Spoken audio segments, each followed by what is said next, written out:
Esta es la segunda parte sobre el tema del estado de los muertos. En el video anterior vimos cómo se forma el alma y qué ocurre con ella al morir. En este nos vamos a concentrar en qué pasa con nuestra conciencia después de la muerte. Comenzamos.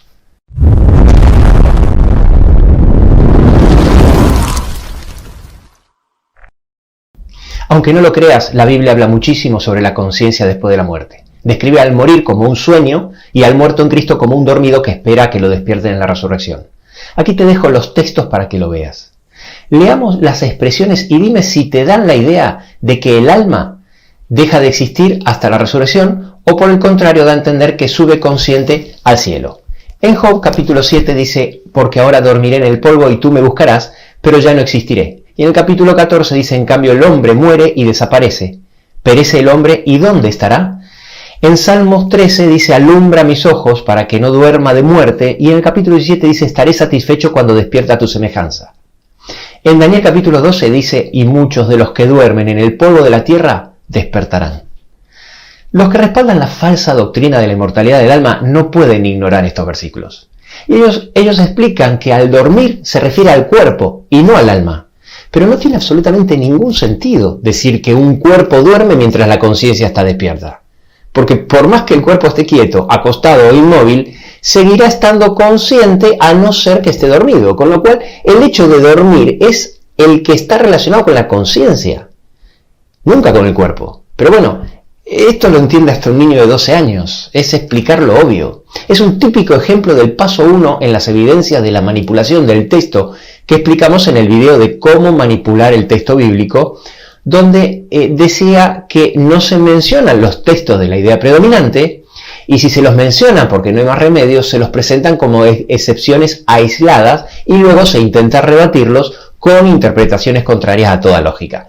Bueno, aquí tenemos un excelente ejemplo. ¿Puede haber una explicación más ilógica que decir que lo que duerme es el cuerpo y no la conciencia? Vamos a analizar otro texto que se suele presentar para justificar que el alma está consciente en el cielo. Hebreos 12:1 dice, por tanto, nosotros también, teniendo en derredor nuestro tan grande nube de testigos, despojémonos de todo peso y del pecado que nos asedia y corramos con paciencia la carrera que tenemos por delante. Aquí se aplica una suposición arbitraria diciendo que la frase teniendo en derredor nuestro significa que las almas de los que están en el cielo nos miran desde allí arriba como testigos. A esta altura, con lo que hemos aprendido hasta ahora, seguramente ya te habrás dado cuenta rápidamente de la sutileza del engaño. Ya a simple vista notamos que el texto es ambiguo porque la frase en derredor nuestro podría tener muchísimos significados. En segundo lugar, habrás notado que el texto está hablando de otra cosa y para nada está explicando el estado de los muertos. Y por tercer lugar, tenemos una metáfora, ya que habla de una nube de testigos, con lo cual rápidamente nos damos cuenta que es imposible interpretar este texto sin el contexto bíblico. Si nosotros tomamos en cuenta el contexto como debe ser, no solo tenemos cada vez más versículos que nos impiden llegar a esa conclusión, sino que para colmo, el capítulo anterior, es decir, Hebreos 11, viene diciendo lo siguiente. En el versículo 13 dice, en la fe murieron todos estos sin haber recibido lo prometido, sino mirándolo de lejos. En el versículo 16 dice que Dios no se avergüenza de llamarse Dios de ellos porque les ha preparado una ciudad. Y en el 3 dice, no aceptando el rescate a fin de obtener mejor resurrección. Y en el versículo 39 explica que son testigos no porque estén mirando de lejos, sino porque alcanzaron buen testimonio mediante la fe. Y vuelve a recalcar repitiendo que ninguno de ellos recibió lo prometido, haciendo clara referencia que murieron sin haber recibido todavía la recompensa del paraíso, debido a que aún tienen que esperar la resurrección, en sintonía con todo lo que la Biblia viene enseñando. Por consiguiente, la interpretación lógica, tomando en cuenta el contexto, es efectivamente que la frase tenerlos en derredor nuestro no significa que nos miran desde el cielo, sino simplemente que los tenemos presentes como ejemplo, siendo la primera interpretación, como dijimos, una suposición arbitraria, consecuencia de tomar el texto sin el contexto. Vamos a ver otro texto muy similar al anterior que se encuentra en Hebreos 12, 22 y 23, donde dice: vosotros en cambio os habéis acercado, a muchos lugares y entre ellos a la congregación de los primogénitos que están inscritos en los cielos. Tomando este texto, ellos interpretan que los inscritos que están en los cielos son las almas que están viviendo allí. Simplemente tomando el contexto inmediato del capítulo anterior, al igual que el versículo anterior, vemos que el texto está hablando de otra cosa y que la interpretación es más ambigua todavía, ya que no habla de los que están en el cielo, sino de los que están inscritos en el cielo. Con lo cual la interpretación lógica, tomando en cuenta el contexto, es que los héroes de la fe son inscritos en el cielo a tal punto que Dios ya les preparó una ciudad, pero que aún no han recibido lo prometido hasta que no llegue el día de la resurrección. Siendo así, la primera interpretación, como siempre, una suposición arbitraria por no tomar en cuenta el contexto. Volviendo al listado de textos sobre la idea predominante, quiero decirte que no solo el Antiguo Testamento nos dice que la muerte es como dormir, sino que el Nuevo Testamento también lo indica de forma unánime. Aquí te dejo algunos versículos, mostrando de forma clara y contundente que toda la Biblia respalda la creencia de que al morir el alma no va al cielo, sino que deja de ser hasta que despierte en el día de la resurrección. Vamos a analizar uno de los textos más utilizados para defender la doctrina de la inmortalidad del alma y a la vez una de las formas más descaradas de forzar un texto por su evidente manipulación. Es el versículo que hemos utilizado como ejemplo para explicar los textos de traducción ambigua en el video donde explico cómo se manipula el texto bíblico. Pero aquí lo vamos a analizar un poquito más en detalle. Se trata de la famosa frase que está en Lucas, capítulo 23, versículo 43, donde Jesús dice al ladrón: de cierto te digo, hoy estarás conmigo en el paraíso. Entonces, los que utilizan este texto interpretan que es evidente que al morir el alma va al cielo, por eso le pudo decir Jesús que ese mismo día el alma del ladrón estaría con él en el paraíso. Y acá tenemos un caso típico de traducción ambigua porque las comas simplemente no existían en el griego del Nuevo Testamento. Entonces, dependiendo de dónde se ponga la coma, Jesús pudo haber dicho también: de cierto te digo, hoy estarás conmigo en el paraíso. Para que me entiendas de lo que te hablo, acá te muestro un versículo, este versículo del que estamos hablando, marcado dentro del cuadro rojo del Códice Sinaítico, que es un manuscrito del siglo IV que contiene la copia completa más antigua del Nuevo Testamento. Como puedes ver, no existe ninguna coma en el texto, ya que los signos de puntuación aparecieron siglos después en el griego.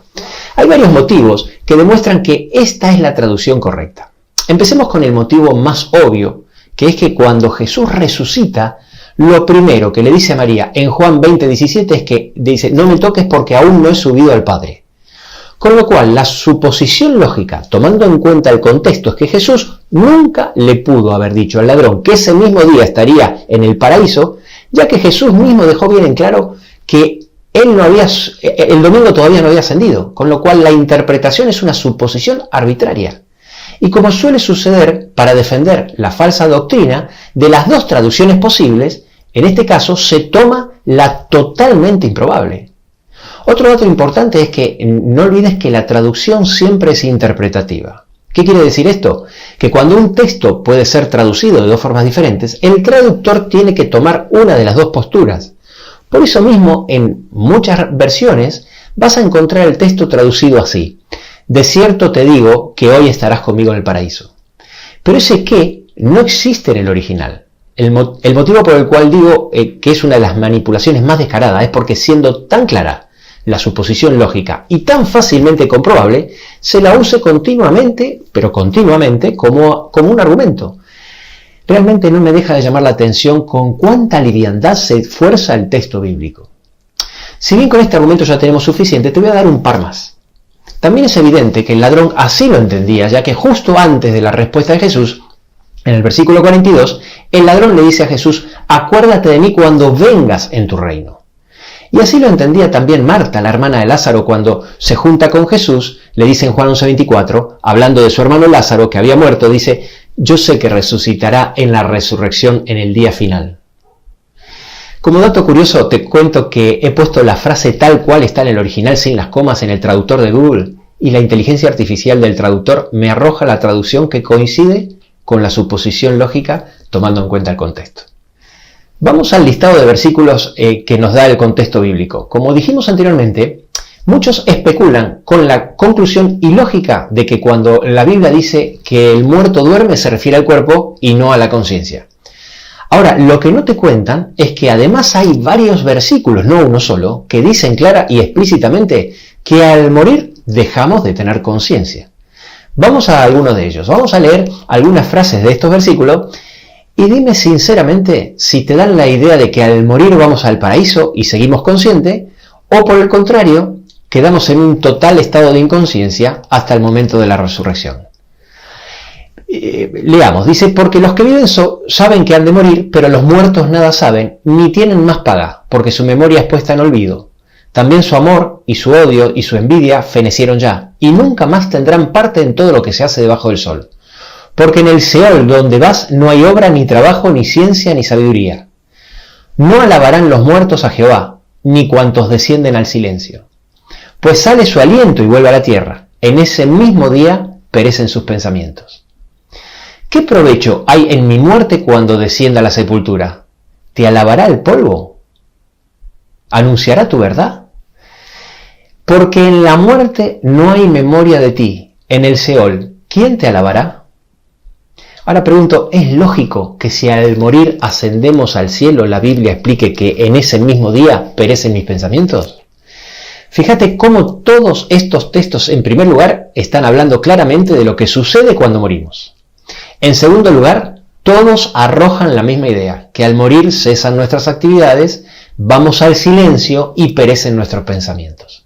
Y en tercer lugar, no hay ni un solo versículo en la Biblia que hablando del tema diga que el alma consciente se vaya a algún lado al morir, antes de la resurrección. Por el contrario, siempre en todos los casos los versículos que se toman para justificar la falsa doctrina son versículos que no hablan del tema. Como por ejemplo este versículo que se encuentra en Hechos 20, del 9 al 11, y que también se utiliza muchísimo. Aquí se narra que un niño llamado Eutico se cae de la ventana de un tercer piso y fue levantado muerto. Entonces en el versículo 10, Pablo, abrazándole, dice, no os alborotéis, que su alma está en él. Así que ellos interpretan que aquí Pablo está diciendo claramente que el alma del niño aún no salió del cuerpo y se fue al cielo, sino que todavía está en él. Este es otro claro ejemplo de manipulación de un texto por traducción ambigua. Te explico por qué. Volvamos nuevamente a este gráfico donde vemos que en la Biblia el alma es sinónimo de vida y de persona. Al morir, la persona deja de existir. El alma o vida deja de ser porque para que exista la vida o el alma se necesita el cuerpo y el espíritu o soplo de vida de Dios. Ya hemos visto anteriormente cuando veíamos los textos que indican que el alma es inmortal, cómo se traducía la palabra alma nefesh en el Antiguo Testamento o la palabra psihi en el Nuevo Testamento, indistintamente como alma, persona o vida. Ya hemos visto, en el ejemplo del dicho de Jesús al ladrón de la cruz, que la traducción es una excelente forma de manipular el texto. Es el traductor el que decide qué palabra pondrá en lugar de psihi, que significa alma o vida o persona. Analizando un poco el contexto, podemos ver algunos versículos donde se utiliza la palabra psihi, es decir, alma, en el contexto de dar, perder o salvar o arriesgar una vida. Por ejemplo, en Juan, capítulo 10, 11, está el famoso versículo que Jesús dice, el buen pastor da su vida por las ovejas. En realidad el texto dice, da su alma por las ovejas. En Hechos 27, 22, Pablo dice que no habrá ninguna pérdida de vida entre vosotros, y así varios textos más. Fíjate cómo cambiaría el texto que estamos analizando si la palabra psihi se traduciría como vida en vez de como alma, tal como se hace en tantísimos versículos del Nuevo Testamento, entre ellos los que te puse debajo del ejemplo. Diría, no os alborotéis, que su vida está en él, lo cual era una expresión muy común para decir que estaba vivo. Dicho sea de paso, sirvan todos estos textos como muestra de que en el Nuevo Testamento también está lleno de versículos donde dice que el alma puede morir o ser matada. Pero volviendo al tema, aquí en pantalla te muestro cómo traducen esta misma frase 19 versiones diferentes en el español. Y podrás ver que solo 3 de ellas usan la palabra alma. El resto lo traduce a Pablo simplemente diciendo de que el niño está vivo, que es el significado de la expresión. Y ahora hazte una pregunta. Si un ministro, un cura o un pastor o lo que sea utiliza este texto para justificar la inmortalidad del alma, ¿Está o no está manipulando el texto bíblico? Tomando en cuenta el amplio contexto bíblico hasta ahora analizado, donde pudimos ver que el alma es sinónimo de vida, y que la conclusión lógica es que como era común utilizar la palabra psiqui en el Nuevo Testamento para frases que hablen de salvar, de perder, de quitar o preservar la vida, lo que Pablo está diciendo era simplemente que el niño está vivo, siendo así la interpretación primera una suposición arbitraria. Vamos a analizar otro texto también muy utilizado, y es el que se encuentra en Hebreos 11:4, que dice: por la fe Abel ofreció a Dios más excelente sacrificio que Caín, por lo cual alcanzó testimonio que era justo, dando Dios testimonio de sus ofrendas, y muerto aún habla por ella. Con este texto ellos interpretan que el motivo de que Abel esté hablando aún estando muerto es porque ascendió al cielo y se encuentra allí. Ahora bien, si tan solo nos tomásemos el pequeño trabajo de considerar los otros dos textos en la Biblia que hablan del mismo tema, seguro que nuestra interpretación cambiaría completamente. Uno de ellos está en Génesis 4:10, que es precisamente cuando Caín mata a Abel, y que dice: y Jehová le dijo, ¿qué has hecho? La voz de la sangre de tu hermano clama a mí desde la tierra. Es decir, no es que Abel el que clama desde el cielo, sino su sangre derramada desde la tierra, dice. El acto criminal debe ser juzgado. Y el otro versículo está en Hebreos 12:24, el contexto inmediato de lo que venía hablando Pablo en el capítulo anterior, donde dice que Jesús es el mediador del pacto y su sangre rociada habla mejor que la sangre de Abel. Es la sangre derramada injustamente la que reclama justicia. En Salmos capítulo 9, versículo 12, dice: porque el que demanda la sangre se acordó de ellos, no se olvidó del clamor de los afligidos. Así que la interpretación lógica, tomando en cuenta el contexto, es que el acto de injusticia representado por la sangre inocente derramada habla reclamando justicia, siendo la primera interpretación una suposición arbitraria, consecuencia de desconocer el contexto.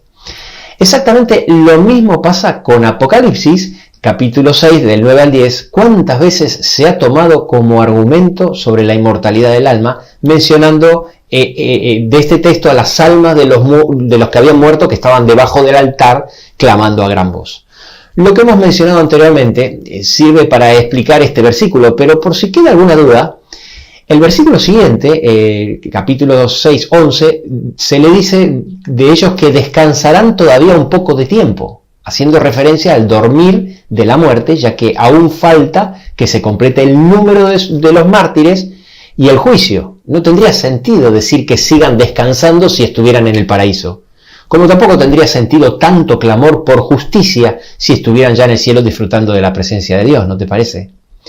Apocalipsis 24 lo aclara aún más si cabe, describiendo a las almas de los decapitados por causa del testimonio de Jesús y por la palabra de Dios, que como podrás ver es exactamente el mismo grupo que habla en Apocalipsis 6:9, que dice los que habían muerto por causa de la palabra de Dios y del testimonio.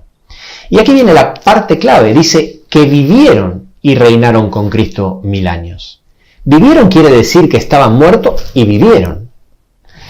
Hasta aquí la segunda parte de este tema crucial. No te pierdas el último video donde analizaremos en detalle cómo será la resurrección, y no te olvides de suscribirte, así podrás enterarte de todos los videos nuevos que irán saliendo en este canal.